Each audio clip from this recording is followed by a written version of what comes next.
City. Now nadawit din yung Executive Secretary ni Marcos na si Lucas Bersamin, pinabulaanan ni Executive Secretary Lucas Bersamin na nagpoporsyento siya ng 15% ng 2.85 billion pesos na proyekto na isinabit ni former Bulacan District Engineer Henry Alcantara na ibinigay daw kay Yusek Olivar. Yusek Olivar personally called me for a meeting to discuss about unprogrammed appropriations supposedly for the office of the Executive Secretary. In the said meeting, he requested me to submit a list of projects. After the meeting, I asked Bulacan First DEO to prepare a list of projects for funding.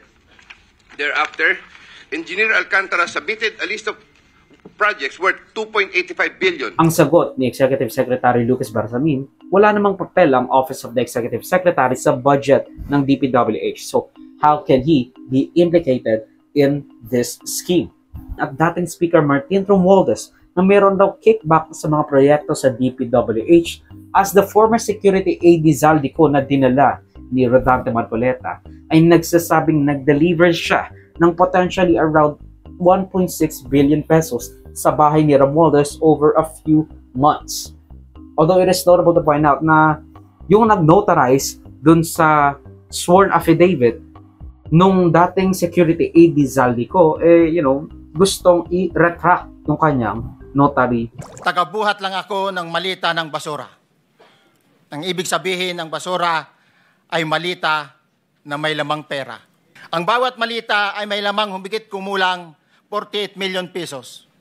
Kalimitang dinadala sa bahay ni Congressman Zaldico sa Valle Verde 6 at tinatanggap naman ni Mark at ni Paul. Ang isang ehemplo na nagdala ng pera ay si Congressman Eric Yap ng AXIS Party List. 46 na malita ang dala niya sa bahay ni Congressman Zaldico sa Valle Verde 6. Ibababa lamang namin ay 35 malita para i-deliver sa bahay ni House Speaker Martin Romualdez sa 42. Humigit kumulang 3 beses ako mismo ang nag-deliver ng basura sa bahay ni Congressman Zaldico sa Horizon Race